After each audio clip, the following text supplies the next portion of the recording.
Definitely. And I mean, you've come 2 hours away. They're based down in Brighton. How frustrating is it for you that the Eubanks refuse to turn up to these press conferences?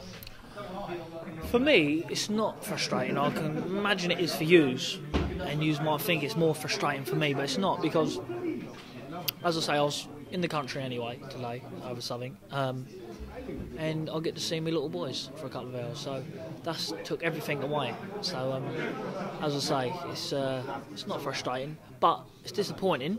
It's disappointing for. I feel more disappointed for yous than anything. Yous all took time out for nothing.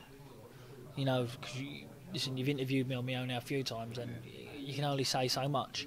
But, you know, there you go. It's one of them things. And, I mean, in their, they've said prior to this press conference they wanted a £50,000 bond, so you didn't touch them, and Frank offered to put a fence up like we saw with Chisor or Hay. I mean, what do you make of all that? Is it nonsense that doesn't need to be talked about? Look, it'd be different if I was Mike Tyson here, bit someone's ear off, and our dad was scared for the child's life, but never done that. I'm more professional. Why do I need to do that and get fined 50 grand or something, where 4 weeks' time I can poleaxe him in the ring and punish him and get money for it? And it's like third time they've not turned up. There's going to be a couple of press conferences. There's the weigh-in before the fight. Do you think they'll turn up for those events before the fight night? If they're not all sucking each other off, yeah, they'll all be doing it. Yeah, they'll all think they'll all bum each other. Father and son time. That's what there is. It's called bonding.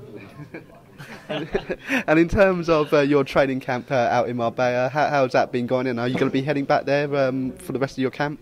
My flight is at 6 o'clock, so I'll be spending a little bit of time with my boys, and then I'll be straight back out to Marbella, train in Delham, Steve, and it'll be good. I just can't wait. I can't wait to get back out there.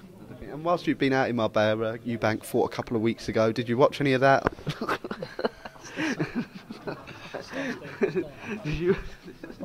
Did you watch any of that on Box Nation? To be honest with you, stop now. Stop then. I vaguely see. I was on Twitter and I see some journeyman, if you want to call him it, jump into the ring with an extra large turkey neck. But I can't even talk about that fight, to be honest. This is embarrassing. I feel embarrassing as a fighter to talk about that fight. I just don't even want to talk about the opposition on your 18th, 17th, 18th fight, is it? 20 fights, 2 more fights in front. British, Commonwealth, European, WBO, Intercontinental Champion. There's only 2 more fights in front, but there you go. And how glad were you that this has been an eliminator for the WBO? Frank sorted that out earlier in the week as well. I always knew it was going to be for that anyway. So it's one of them things that on my own head it made sense that it was going to be for that. So that's just added more spice just to do a better job. And of course, I heard you on TalkSport a few weeks ago with Chris on the line. And has there been any more about the 100 grand bet? Listen, if he wants the 100 grand bet, we will do.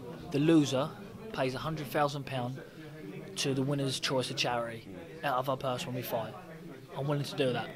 And I'm still standing that. I'm willing to say that live as well. I'm willing to do that. The loser has to pay £100,000 if they want to, if they agree.